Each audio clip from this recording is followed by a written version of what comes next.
All right, let's look at these two problems. These are two problems from the paper that you have.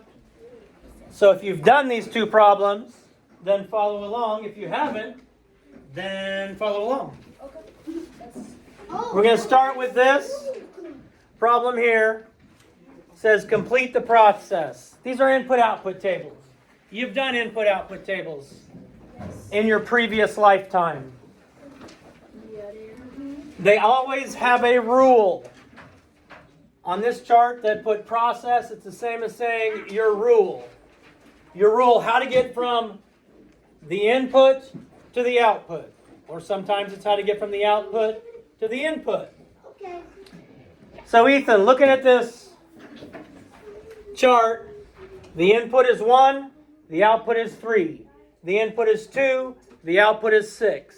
The input is 3, the output is 9. So what do you think the rule is, or the process is? I think that it's like the progress is like adding like 2. We're not adding 2 each one. So like 1.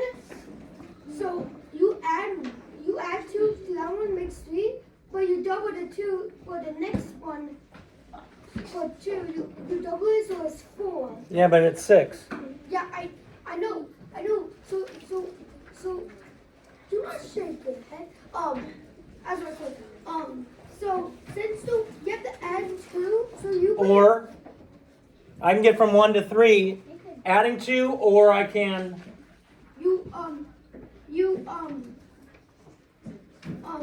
What's another way to get from 1 to 3?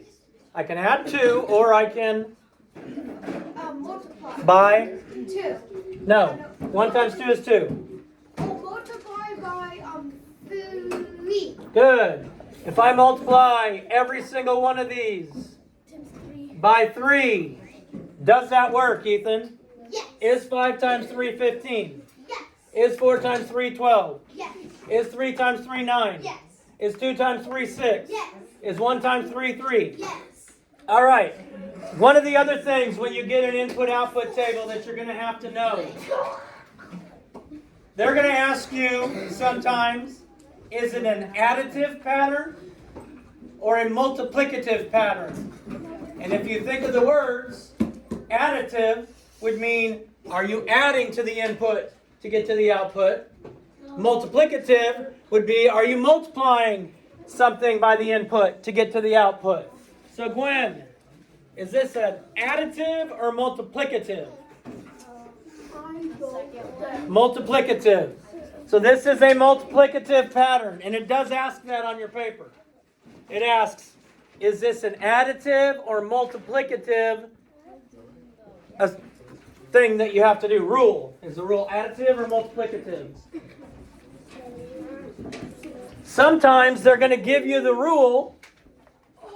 I mean, this one that gave you the input and the output, you had to figure out the rule. This one, they give you the input and the rule, and you have to figure out the output.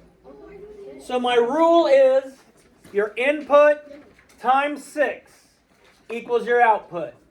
Your input times 6 equals your output. So Briar, input is 1, output is 6. Briar, input is 2, output is? Briar, input is 3, output is? Briar, input is 4, output is? 24. Okay, and it doesn't matter what number would be in the input. All you would have to do is multiply it by 6. And they're not always going to go 1, 2, 3, 4. It might go 1, 2, 3, 7. So you got to really kind of pay attention to what the numbers are. Because sometimes I like to try and distract you and make sure you're actually reading things. Questions on these? Awesome sauce.